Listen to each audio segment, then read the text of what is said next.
Big boss ಮನೆಯಿಂದ ಈ ವಾರ ಆಚೆ ಹೋಗ್ತಕ್ಕಂತ ಕಂಟೆಸ್ಟೆಂಟ್ ಯಾರು? 5 ಜನ ನಾಮಿನೇಟ್ ಆಗಿದ್ದಾರೆ. ಸ್ಪಂದನ, ರಾಶಿಕಾ, ಧನುಷ್, ಧ್ರುವಂತ್, ಅಶ್ವಿನಿ ಗೌಡ. ಈ 5 ಜನದಲ್ಲಿ ಯಾರು ಇರ್ಬೇಕು, ಯಾರು ಹೋಗ್ಬೇಕು, ಹಾಗೆ ಯಾರು ಹೋಗ್ತಾರೆ? ಬಿಕಾಸ್ ಜನ ಗೆಸ್ ಮಾಡೋದು ಒಬ್ಬರನ್ನ, ಆದ್ರೆ ಬಿಗ್ ಬಾಸ್ ಮನೆಯಿಂದ ಆಚೆ ಹೋಗೋದು ಇನ್ನೊಬ್ರು. ಎಲ್ಲೋ ಒಂದು ಕಡೆ ಮಾತ್ರ, ಸಾಕಷ್ಟು ಕಡೆ ಅಲ್ಲ, ಎಲ್ಲೋ ಒಂದು ಕಡೆ ಮಿಸ್ ಆಗಿ ಕೋಇನ್ಸಿಡೆನ್ಸ್ ಅಲ್ಲಿ ಜನ ಗೆಸ್ ಮಾಡದಂತ ಕಂಟೆಸ್ಟೆಂಟ್ ಬಿಗ್ ಬಾಸ್ ಮನೆಯಿಂದ ಆಚೆ ಬರ್ತಾರೆ. ಆದ್ರೆ ಪ್ರತಿ ಸಲ ಬಿಗ್ ಬಾಸ್ ಒಂದು ಟ್ವಿಸ್ಟ್ ಕೊಡ್ತಾ ಇರುತ್ತೆ. ಏನಪ್ಪಾ ಅಂತಂದ್ರೆ, ಜನ ಗೆಸ್ ಮಾಡದೆ ಒಬ್ಬರನ್ನ ಆಚೆ ಕಳ್ಸದೆ ಒಬ್ಬರನ್ನ. ಸೊ ಹಾಗಾಗಿ ಯಾರನ್ನ ಕಳಿಸ್ತಾರ ಅನ್ನೋದನ್ನ ಗೆಸ್ ಮಾಡೋದು ತುಂಬಾನೇ ಕಷ್ಟ. ಆದ್ರೂ ಕೂಡ ನನ್ನ ಒಂದು ಗೆಸ್ ಪ್ರಕಾರ ನಾನು ಆಲ್ಮೋಸ್ಟ್ ಗೆಸ್ ಮಾಡ್ತೀನಿ.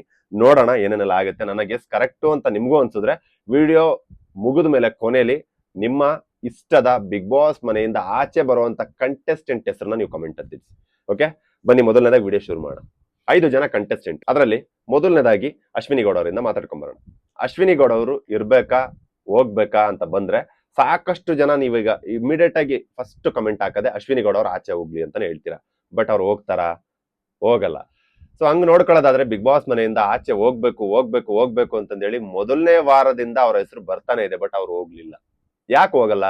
ನೀವ್ ಅನ್ಕೋಬಹುದು, ಜನರ ಒಪ್ಪಿಗೆ, ಜನರ ಒಂದು ವೋಟಿಂಗು ಇದೆಲ್ಲ ನಡೆಯುತ್ತಲ್ವಾ. ಮತ್ತೆ ನಮ್ಮದು ಯಾಕೆ ನಾವೆಲ್ಲ ಎಲ್ರು ಕೂಡ ಕೇಳ್ತಾ ಇದೀವಿ. ಆಲ್ಮೋಸ್ಟ್ ಬಿಗ್ ಬಾಸ್ ಮನೆಯಿಂದ ಧ್ರುವಂತ್ ಅವ್ರ ಆಚೆ ಬರ್ಬೇಕು, ಟೈಮ್ಸ್ ಸ್ಪಂದನ ಆಚೆ ಬರ್ಬೇಕು, ಆಮೇಲೆ ಅಶ್ವಿನಿ ಗೌಡ ಅವ್ರು ಆಚೆ ಬರ್ಬೇಕು ಅಂತ ಪ್ರತಿ ವಾರ ಕೇಳ್ಕೊತಾನೆ ಇರ್ತೀವಿ. ಆದ್ರೂ ಕೂಡ ಸ್ಪಂದನ ಆಗ್ಲಿ, ಧ್ರುವಂತ್ ಆಗ್ಲಿ, ಅಶ್ವಿನಿ ಗೌಡ ಎಸ್ಪೆಷಲಿ, ಇವ್ರು ಯಾರು ಕೂಡ ಯಾಕೆ ಆಚೆ ಬರ್ತಾ ಇಲ್ಲ ಅಂತ ನೀವು ಕೇಳ್ಬೋದು. ನಾನ್ ನಿಮ್ಗೆ ಒಂದು ಕ್ಲಾರಿಟಿ ಕೊಟ್ಬಿಡ್ತೀನಿ. ಓಕೆ ಗೈಸ್, ಇದೊಂದು ಸೆಂಟ್ರಲ್ ಒಂದು ಆಡ್ ಅಂತ ಅನ್ಕೊಳ್ಳಿ. ವಿಚಾರ ಏನಪ್ಪಾ ಅಂತಂದ್ರೆ, ನನ್ನ ಒಂದು ಶಾರ್ಟ್ ಫಿಲ್ಮ್ ಟೀಸರ್ ನ ನೋಡಿ ಯಾರೆಲ್ಲ ಸ್ಟೋರಿ ಗೆಸ್ ಮಾಡ್ತಾರೆ ಅವ್ರಿಗೆ 5000 rupees ಪ್ರೈಸ್ ಮನಿ ಕೊಡ್ತೀನಿ ಅಂತ ನಾನು ಹೇಳಿದ್ದೆ. ಟಾಪ್ 10 ಅಲ್ಲಿ ಬಂದಂತವ್ರಿಗೆ ಒಂದು ಒಳ್ಳೆ ಸರ್ಪ್ರೈಸ್ ಇರುತ್ತೆ ಅಂತಾನು ಕೂಡ ಹೇಳಿದ್ದೆ. ಸಾಕಷ್ಟು ಜನ ತುಂಬಾ ಚೆನ್ನಾಗಿ ಗೆಸ್ ಮಾಡಿ ನನ್ನ ಒಂದು ನಂಬರ್ಗೆ ಕಳಿಸ್ಕೊಡ್ತಾ ಇದ್ದೀರಾ. ಸೊ ಇನ್ನು ಯಾರು ಕೂಡ ಶಾರ್ಟ್ ಫಿಲ್ಮ್ ಟೀಸರ್ ನ ನೋಡಿಲ್ಲ, ನಾವು ಈ ಒಂದು ವಿಚಾರ ನಮ್ಗೆ ಗೊತ್ತಿಲ್ಲ ಅನ್ನೋರಿಗೆ ನಾನು ಈಗ ಹೊಸದಾಗಿ ಹೇಳ್ತಾ ಇದೀನಿ ಕೇಳಿ. ನನ್ನ ಒಂದು ಶಾರ್ಟ್ ಫಿಲ್ಮ್ ಟೀಸರ್ ಇದೆ RVK ಸ್ಟುಡಿಯೋಸ್ ಯೂಟ್ಯೂಬ್ ಚಾನಲ್ ಅಲ್ಲಿ. ಬೋಂಡಿ ಸಲೂನ್ ಕನ್ನಡ ಟೀಸರ್ ಅಂತ ಇದೆ. ದಯವಿಟ್ಟು ನನ್ನ ಒಂದು ಪೇಜ್ ಅಲ್ಲಿ ಒಂದ್ಸಲ ಸರ್ಚ್ ಮಾಡಿ ಸಿಗುತ್ತೆ. ಆ ಒಂದು ಶಾರ್ಟ್ ಫಿಲ್ಮ್ ಟೀಸರ್ ನ ನೋಡಿ ನೀವು ಯಾವ ರೀತಿ ಸ್ಟೋರಿನ ಗೆಸ್ ಮಾಡ್ತಿರೋ, ನೀವು ಗೆಸ್ ಮಾಡಿದಂತ ಸ್ಟೋರಿ ಏನಾದ್ರು ನಿಜವಾಗಿ ಆಲ್ಮೋಸ್ಟ್ 90% ಕರೆಕ್ಟ್ ಆಗಿತ್ತು ಅಂತಂದ್ರೆ 5000 rupees ಪ್ರೈಸ್ ಮನಿ ಗೆಲ್ಲುವಂತ ಜಯಶಾಲಿ ನೀವ್ ಆಗ್ತೀರಾ. ಹಾಗಾದ್ರೆ ಇಂಥ ಅವಕಾಶ ಯಾಕೆ ಮಿಸ್ ಮಾಡ್ಕೋತೀರಾ? ಆದಷ್ಟು ಬೇಗ ಒಂದು ಟೀಸರ್ ನ ನೋಡಿ. ಇದೇ ಜನವರಿ 7ನೇ ತಾರೀಕು ಸಿನಿಮಾ ರಿಲೀಸ್ ಆಗುತ್ತೆ. ಅದಾದ್ಮೇಲೆ ನಾನು ವಿನ್ನರ್ ಹೆಸರನ್ನ ಅನೌನ್ಸ್ ಮಾಡ್ತೀನಿ. Thank you. ಏನಪ್ಪಾ ಅಂತಂದ್ರೆ, ಬಿಗ್ ಬಾಸ್ ಮನೆ ನೀವೆಲ್ಲ ಅನ್ಕೊಂಡಿರೋದು ಒಂದು ವ್ಯಕ್ತಿತ್ವದ ಆಟ ಹಾಗೆ ಹೀಗೆ. ಬಟ್ ನಿಜವಾಗ್ಲೂ ಬಿಗ್ ಬಾಸ್ ಮನೇಲಿ ಇರ್ಬೇಕಾದಂತ ಒಂದಷ್ಟು ಕ್ವಾಲಿಟೀಸ್ ಏನಪ್ಪಾ ಅಂತಂದ್ರೆ, ಇದು ಸೈಲೆಂಟ್ ಆಗಿರ್ಬಾರ್ದು. ಬಿಕಾಸ್ ಯಾಕೆ ಅಂತಂದ್ರೆ ಅಲ್ಲಿ ಜಗಳ ಆಡಂಗಿಲ್ಲ, ಬಾಯಿಂದಾನೆ ಮಾತಾಡ್ಬೇಕು. ಯಾವ ರೀತಿ ಹೊಡೆದಾಡಂಗಿಲ್ಲ ಒಟ್ನಲ್ಲಿ, ಬಟ್ ಜಗಳ ಆಡ್ಬೋದು. ಬಾಯಲ್ಲಿ ಎಷ್ಟು ಬೇಕೋ ಅಷ್ಟು ಕಿರ್ಚ್ಬೋದು, ಬಾಯಿಂದ ಎಷ್ಟು ಬೇಕೋ ಅಷ್ಟು ಎಂಟರ್ಟೈನ್ಮೆಂಟ್ ಮಾಡ್ಬೋದು. ಸೊ ಏನೇ ಇದ್ರು ಓವರ್ ಆಲ್ ನಮ್ಮ ಬಾಯಿ ಮತ್ತೆ ನಾಲ್ಗೆ. ಸೊ ಇದ್ರು ಪ್ಲಸ್ ಆಗಿದ್ದವರು ಕೂಡ ಮೈನಸ್ ಆಗಿದ್ದವರು ಕೂಡ ಬಿಗ್ ಬಾಸ್ ಮನೆಯ ಕೊನೆಯ ಒಂದು ಹಂತಕ್ಕೆ ಬಂದು ತಲುಪುವಂತ ಚಾನ್ಸಸ್ ಇರುತ್ತೆ. ಈಗ ನೀವು ಕೇಳ್ಬೋದು, ಹಂಗ್ ನೋಡ್ಕೊಳ್ಳೋದಾದ್ರೆ ಬಿಗ್ ಬಾಸ್ ಮನೆಗೆ ವೈಲ್ಡ್ ಕಾರ್ಡ್ ಎಂಟ್ರಿ ಅಂತ ಹೇಳಿ ಅದ್ಯಾರೋ 3 ಜನ ಕಳ್ಸಿದ್ರು. ಅದರಲ್ಲಿ ರಿಷಾ ಗೌಡ ಇದ್ಲು. ರಿಷಾ ಗೌಡ ಇಟ್ಕೋಬೋದಾಗಿತ್ತಲ್ಲ, ಎಲ್ರಿಗಿಂತ ಕಂಪೇರ್ ಮಾಡಿದ್ರೆ ನೆಕ್ಸ್ಟ್ ಲೆವೆಲ್ ಬಾಯಿ ಇತ್ತು, ಆ ರೇಂಜಿಗೆ ಎಗರಾಡ್ತಾ ಇದ್ಲು ಹಾಗೆ ಹೀಗೆ ಅಂತ. ಹೌದು, ಬಟ್ ಇವ್ರುಗಳಿಗೆ ಕಂಪೇರ್ ಮಾಡಿದ್ರೆ ಒಂದು TRP ವೈಸ್ ಅಲ್ಲಿ ಅತಿ ಕಡಿಮೆ ಇದ್ದಿದ್ದವ್ರೆ. ಬಾಯಲ್ಲಿ ತುಂಬಾ ಚೆನ್ನಾಗಿ ರೇಗ್ತಾ ಇದ್ರು. ಬಟ್ ನನಗೂ ಎಲ್ಲ ಒಂದು ಕಡೆ ರಿಷಾನ ಇಟ್ಕೋಬೇಕಾಗಿತ್ತು. Daily every day maximum effort ಹಾಕಿ ಜಗಳ ಆಡ್ತಾ ಇದ್ಲು ಅಂತ ಅನಿಸ್ತು. ಬಟ್ ಅವ್ರನ್ನ ಆಚೆ ಕಳ್ಸೋದಕ್ಕೆ ರೀಸನ್ ಏನಪ್ಪಾ ಅಂತಂದ್ರೆ, ಅವರು ಬರೀ ಜಗಳ ಮಾತ್ರ ಆಡ್ತಾ ಇದ್ರು. ಅದನ್ನ ಹೊರತುಪಡಿಸಿ ಏನೂ ಮಾಡ್ತಾ ಇರ್ಲಿಲ್ಲ. ನೀವು ಒಂದ್ಸಲ ರಿಷಾ ಅವ್ರದ್ದು ಒಂದ್ಸಲ ಇಮೇಜಿನ್ ಮಾಡ್ಕೊಳ್ಳಿ. ಸೊ ಅವ್ರು ಬರೀ ಜಗಳ ಆಡೋದನ್ನ ಮಾತ್ರ ನಮ್ಗೆಲ್ಲ ತೋರಿಸ್ತಾ ಇರೋದು. ಸೊ ಬರೀ ಜಗಳ ಆಡ್ತಾವ್ರೆ ಅನ್ನೋ ತರ ಬರುತ್ತೆ. ಇನ್ನು ಅಶ್ವಿನಿ ಗೌಡ ಅವ್ರ ವಿಚಾರಕ್ಕೆ ಬಂದ್ರೆ, ಸ್ವಲ್ಪ ಗಿಲ್ಲಿ ಕಾಲ್ ಎಳೆಯೋದಾಗ್ಲಿ, ಈ ಕಡೆ ಮಸ್ಲಾತ್ ಮಾಡೋದಾಗ್ಲಿ, ಸೊ ಇವ್ರಿಬ್ರು ಕುತ್ಕೊಂಡು ಪ್ಲಾನ್ ಮಾಡೋದಾಗ್ಲಿ, ಧ್ರುವಂತ್ ಅವ್ರ ಜೊತೆ ಪ್ಲಾನ್ ಮಾಡೋದಾಗ್ಲಿ, ಜಾನ್ವಿ ಅವ್ರ ಜೊತೆ ಪ್ಲಾನ್ ಮಾಡೋದಾಗ್ಲಿ, ಈ ತರದೆಲ್ಲ ಮಾಡ್ತಾ ಇರ್ತಾರೆ. ಅದೆಲ್ಲ ಬಿಟ್ಟಾಕಿ ಒಟ್ನಲ್ಲಿ ಅಶ್ವಿನಿ ಗೌಡ ಅವರು ಯಾಕೆ ಇರೋದಿಕ್ಕೆ ಇಷ್ಟು ದಿನ ಡಿಸರ್ವ್ ಆಗಿದ್ದಾರೆ, ಇಷ್ಟು ದಿನ ಕೊನೆವರೆಗೂ ಯಾಕೆ ಬಂದಿದ್ದಾರೆ ಅಂತಂದ್ರೆ, ಸಾಕಷ್ಟು ಜನ ಡಿಸ್ಕಸ್ ಮಾಡೋ ಪ್ರಕಾರ ನಾನು ಡೈರೆಕ್ಟ್ ಆಗಿ ಹೇಳೋದಾದ್ರೆ, ಅದೊಂದು ಕೋಟಾದಲ್ಲಿ ಉಳ್ಕೊಂಡಿದ್ದಾರೆ. ಅದೊಂದು ಸೆಪರೇಟ್ ಆಗಿರ್ತಕ್ಕಂಥ ಒಂದು ಇನ್ಫ್ಲುಯೆನ್ಸ್ಡ್ ಕೋಟ, ಅದಕ್ಕೋಸ್ಕರ ಉಳ್ಕೊಂಡಿದ್ದಾರೆ ಅಂತ. ಅದ್ರ ಬಗ್ಗೆ ಹೇಳಕ್ಕಾಗಲ್ಲ. ಇದ್ರೂ ಇರ್ಬೋದು, ಇಲ್ದೇನೂ ಇರ್ಬೋದು, ಅದನ್ನ ನಾವು ಹೇಳಕ್ಕಾಗಲ್ಲ. ಬಿಕಾಸ್ ಆ ರೀತಿ ಏನಾದ್ರು ಇದ್ದಿದ್ದೆ ಆದ್ರೆ ಡೈರೆಕ್ಟ್ ಆಗಿ ಅದನ್ನ ಬಿಗ್ ಬಾಸ್ ಅದನ್ನ ಮೇಂಟೈನ್ ಮಾಡ್ಕೊಂಡ್ ಬರಕ್ಕೂ ಆಗಲ್ಲ. ಅದರದೇ ಆದಂತ ಒಂದಷ್ಟು ರೂಲ್ಸ್ ಅಂಡ್ ರೆಗ್ಯುಲೇಷನ್ಸ್ ಆ ಒಂದು ವೇಲೆ ಕರ್ಕೊಂಡ್ ಬರ್ಬೇಕಾಗುತ್ತೆ. ಬಟ್ ಆದಷ್ಟು ಅವ್ರನ್ನ ಸೇಫ್ ಮಾಡ್ಕೊಂಡ್ ಬಂದಿದ್ದಾರೆ. ಬಟ್ ಎಂಟರ್ಟೈನ್ಮೆಂಟ್ ವಿಚಾರಕ್ಕೆ ಅಂತ ಬಂದಾಗ ಕಂಪ್ಯಾರಿಟಿವ್ಲಿ ನೀವು ಒಂದ್ಸಲ ಥಿಂಕ್ ಮಾಡಿ ನೋಡಿದ್ರೆ, ಗಿಲ್ಲಿಗೆ ಸರಿಯಾಗಿರ್ತಕ್ಕಂಥ ಪೈಪೋಟಿ ಜಗಳದಲ್ಲಾಗ್ಲಿ ಎಲ್ಲಾದ್ರ ವಿಚಾರದಲ್ಲೂ ಕೂಡ ಅಶ್ವಿನಿ ಗೌಡ ಅವರಾಗಿದ್ರು. ನೀವು ಒಂದ್ಸಲ ಅವ್ರು ಇಲ್ದೇನೆ ಬಿಗ್ ಬಾಸ್ ಮನೆಯನ್ನು ಇಮ್ಯಾಜಿನ್ ಮಾಡ್ಕೊಳ್ಳಿ, ನಿಮ್ಗೆ ಸರಿಯಾಗಿ ಗಿಲ್ಲಿಗೆ ಅಷ್ಟ್ರ ಮಟ್ಟಿಗೆ ಪೈಪೋಟಿ ಕೊಡುವಂತವ್ರು ಜಗಳದಲ್ಲಿ ಯಾರು ಕೂಡ ಇವಾಗ ಇರ್ತಕ್ಕಂಥ ಕಂಟೆಸ್ಟೆಂಟ್ ಯಾರು ಕೂಡ ಇಲ್ಲ ಅಂತ ನನಗೆ. ಸೊ ಕೊನೆಯದಾಗಿ ಅವ್ರನ್ನ ಈ ಒಂದು ರೀಸನ್ ಇಂದನೂ ಕೂಡ ಇಟ್ಕೊಂಡಿರ್ತಾರೆ, ಎಂಟರ್ಟೈನ್ಮೆಂಟ್ ವಿಚಾರಕ್ಕೆ ಜಗಳ ಆಡೋದಕ್ಕೆ. ಗಿಲ್ಲಿಗೆ ಒಳ್ಳೆ ಕಾಂಪಿಟೇಷನ್ ಇರುತ್ತೆ ಅನ್ನೋ ಒಂದು ಕಾರಣ. ಸೊ ಹಾಗಾದ್ರೆ ಬಿಗ್ ಬಾಸ್ ಮನೆಯಿಂದ ಅಶ್ವಿನಿ ಗೌಡ ಅವ್ರು ಹೋಗ್ತಾರಾ ಈ ವಾರ? ನನ್ನ ಗೆಸ್ ಪ್ರಕಾರ ಅವ್ರು ಹೋಗಲ್ಲ. ಅವರು ಮ್ಯಾಕ್ಸಿಮಮ್ ಕೊನೆ ದಿನದವರೆಗೂ ಕೂಡ ಬರ್ತಾರೆ ಅಂತ ನಾನು ಹೇಳ್ತಾ ಇದ್ದೀನಿ. ಐ ಹೋಪ್ ಇದು ನಡೆಯುತ್ತೆ. ಇನ್ನ ಎರಡನೇದಾಗಿ ಧನುಷ್ ಅವರು ಹೋಗ್ಬೇಕಾ ಹೋಗ್ಬಾರ್ದಾ ಅನ್ನೋದ್ರ ಬಗ್ಗೆ ಡೈರೆಕ್ಟ್ ಆಗಿ ನಾನು ನಿಮ್ಗೆ ಡಿಫೈನ್ ಮಾಡಿ ಹೇಳೋದಾದ್ರೆ, ಬಿಗ್ ಬಾಸ್ ಮನೆಯ ಒಂದಷ್ಟು ಇತಿಹಾಸಗಳೇನಿದೆ, ಹಿಂದಿನಿಂದ ನಡ್ಕೊಂಡ್ ಬಂದಿರತಕ್ಕಂಥ ಇತಿಹಾಸ, ಅವ್ಯಾವು ಬೇಡ ನಿಮ್ಗೆ. ಸ್ಟಾರ್ಟಿಂಗ್ ಬರೀ ಜಸ್ಟ್ ಓದ್ ಸೀಸನ್ ಏನಿತ್ತು ಅದನ್ನೇ ನೀವು ಡಿಸ್ಕಸ್ ಮಾಡೋದಾದ್ರೆ, ಆ ಓದ್ ಸೀಸನ್ ಅಲ್ಲಿ ತ್ರಿವಿಕ್ರಮ್ ಅವರಿದ್ರು. ನೀವು ಒಂದ್ಸಲ ಯೋಚನೆ ಮಾಡಿ, ಸ್ವಲ್ಪ ನೆನಪು ಮಾಡ್ಕೊಳ್ಳಿ. ತ್ರಿವಿಕ್ರಮ್ ಅವರು ಎಂಟರ್ಟೈನ್ಮೆಂಟ್ ಅಲ್ಲಿ ಇರ್ಲಿಲ್ಲ, ಯಾವುದೇ ಜಗಳಗಳಲ್ಲಿ ಇರ್ಲಿಲ್ಲ, ಒಂದು ಬ್ಲ್ಯಾಕ್ ಮಾರ್ಕ್ ಇರ್ಲಿಲ್ಲ. ಆದ್ರೂ ಕೂಡ ಬಿಗ್ ಬಾಸ್ ಮನೆಯ ಟಾಸ್ಕ್ ಮಾಸ್ಟರ್ ಆಗಿದ್ರು. ಸೊ ಈ ಸಲ ಅದೇ ಒಂದು ವೇಲ್ ಇರ್ತಕ್ಕಂಥವ್ರು ಧನುಷ್ ಅವರು. ಸೊ ಹೋದ್ ಸಲ ಕೂಡ ರನ್ನರ್ ಅಪ್ ಆದಂತವ್ರು ನಮ್ಮ ತ್ರಿವಿಕ್ರಮ್ ಅವರು. ಸೊ ಧನುಷ್ ಅವರು ಹಂಗಂತ ಈ ಸಲ ರನ್ನರ್ ಅಪ್ ಆಗ್ತಾರ? ಇಲ್ಲ.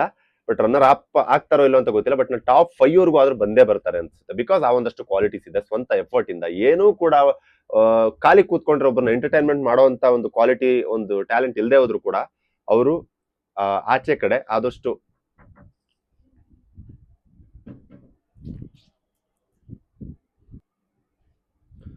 ಸೊ ಒಟ್ನಲ್ಲಿ ನನ್ನ ಪ್ರಕಾರ ಮೋಸ್ಟ್ಲಿ ಧನುಷ್ ಅವರು ಟಾಪ್ 5 ವರ್ಗೂ ಕೂಡ ಬರ್ತಾರೆ ಅಂತ ನಾನು ಗೆಸ್ ಮಾಡಿದ್ದೀನಿ. ಬಿಕಾಸ್ ಸ್ವಂತ ಅವರದ್ದೇ ಆದಂತ ಒಂದು ಎಫರ್ಟ್ ಇದೆ. ಅವ್ರಿಗೆ ನಗ್ಸಕ್ ಬರಲ್ಲ, ಯಾವುದೇ ರೀತಿ ಬೇರೆಯವ್ರನ್ನ ಕಾಲೆಳೆಯಕ್ ಬರಲ್ಲ, ಏನೂ ಬರಲ್ಲ. ಒಟ್ನಲ್ಲಿ ಟಾಸ್ಕ್ ಮಾತ್ರ ಎಲ್ರಿಗಿಂತ, ಬಿಗ್ ಬಾಸ್ ಮನೆ ಎಲ್ಲರಿಗಿಂತ ಟಾಪ್ ಆಗಿ ಆಡ್ತಾರೆ, ಎಕ್ಸ್ಪರ್ಟ್ ಅಂತ ಹೇಳ್ಬೋದು. ಎಸ್ಪೆಷಲಿ ಈ ಸೀಸನ್ ನ ಟಾಸ್ಕ್ ಮಾಸ್ಟರ್ ಅಂದ್ರೆ ಅದು ನಮ್ಮ ಧನುಷ್ ಅವರು.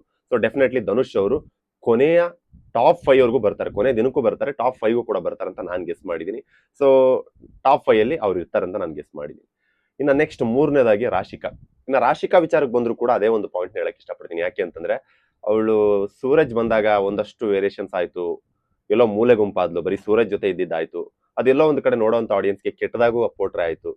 ಸೊ ಅದೇ ಒಂದು ಕಾರಣಕ್ಕೋ ಏನೋ ಗೊತ್ತಿಲ್ಲ, ಸೂರಜ್ ಅವ್ರನ್ನು ಕೂಡ ಇದ್ದಕ್ಕಿದ್ದಾಗ ಆಚೆ ಕಳ್ಸಿದ್ರು. ಬಿಕಾಸ್ ರಾಶಿಕಾ ಹೆಸರು ಎಲ್ಲೋ ಹಾಳಾಗ್ಬಿಡುತ್ತೋ ಅನ್ನೋ ಒಂದು ಕಾರಣಕ್ಕೂ ಕೂಡ. ಬಿಕಾಸ್ ಸೂರಜ್ ಇದ್ದಂತ ಸಂದರ್ಭದಲ್ಲಿ ಪ್ರತಿ ವಾರ ಇದೊಂದು ಡಿಸ್ಕಷನ್ ನಡೀತಾ ಇತ್ತು, ಬೇರೆ ತರ ನಡೀತಾ ಇತ್ತು. ಅದನ್ನ ನಾನು ಹೇಳಕ್ಕಾಗಲ್ಲ. ಟಾಸ್ಕ್ ವಿಚಾರದಲ್ಲಿ ರಾಶಿಕಾ ದಿ ಬೆಸ್ಟ್ ಅಂತ ಹೇಳ್ಬೋದು. ಸೊ ಒಟ್ನಲ್ಲಿ ರಾಶಿಕಾ ಆಚೆ ಹೋಗ್ತಾಳ ಅಂತ ಕಂಪೇರ್ ಮಾಡಿದ್ರೆ, ಈಗ 5 ಜನದಲ್ಲಿ ರಾಶಿಕಾ ಕೂಡ ಆಚೆ ಹೋಗಲ್ಲ. ಸೊ ಅವಳದ್ದೇ ಆದಂತ, ಈಗ ಗಂಡು ಮಕ್ಕಳಲ್ಲಿ ಟಾಸ್ಕ್ ವಿಚಾರಕ್ಕೆ ಬಂದ್ರೆ ಧನುಷ್ ಯಾವ ರೀತಿ ಕಿಂಗೋ, ಅದೇ ರೀತಿ ಹೆಣ್ಣು ಮಕ್ಕಳಲ್ಲಿ ಟಾಸ್ಕ್ ಅಂತ ಬಂದ್ರೆ ರಾಶಿಕಾ ಕ್ವೀನ್ ಅಂತ ಹೇಳ್ಬೋದು, ಎಕ್ಸ್ಪರ್ಟ್ ಅಂತ ಹೇಳ್ಬೋದು. ಸೊ ಹಾಗಾಗಿ ಟಾಸ್ಕ್ ವಿಚಾರ ಅಷ್ಟೇ ಅಲ್ಲದೆ ಧನುಷ್ ಕಂಪೇರ್ ಮಾಡಿದ್ರೆ ಎಲ್ಲೋ ಒಂದ್ ಕಡೆ ರಾಶಿಕಾ ದಿ ಇನ್ನೂ ಬೆಸ್ಟ್ ಅಂತ ನಾನು ಹೇಳಕ್ ಇಷ್ಟಪಡ್ತೀನಿ. ಯಾಕೆಂದ್ರೆ ಟಾಸ್ಕ್ಗಳು ಕೂಡ ಅವಳು ಒಂದು ವುಮೆನ್ ಟಾಸ್ಕ್ಗಳು ಅಂತ ಬಂದಾಗ ಏನೇನು ಆಡ್ಬೇಕು ಆ ರೀತಿ ಆಡ್ತಾಳೆ. ಅವಳೇ ಗೆಲ್ತಾಳೆ ಅಂತ ನಾವೇನ್ ಎಕ್ಸ್ಪೆಕ್ಟೇಷನ್ಸ್ ಇಟ್ಕೊಂಡಿರ್ತೀವಿ ಅದನ್ನ ಅವ್ಳು ರೀಚ್ ಮಾಡ್ತಾಳೆ. ಎಲ್ರಿಗಿಂತ ಫಾಸ್ಟ್ ಆಗಿ ಆಡ್ತಾಳೆ, ಎಲ್ರಿಗಿಂತ ಎನರ್ಜೆಟಿಕ್, ಎಲ್ರಿಗಿಂತ ಸ್ಟ್ರೆಂತ್ ಇದೆ. ಪ್ಲಸ್ ಜಗಳ ಆಡುವಂತ ವಿಚಾರ ಆಗಿರ್ಬೋದು.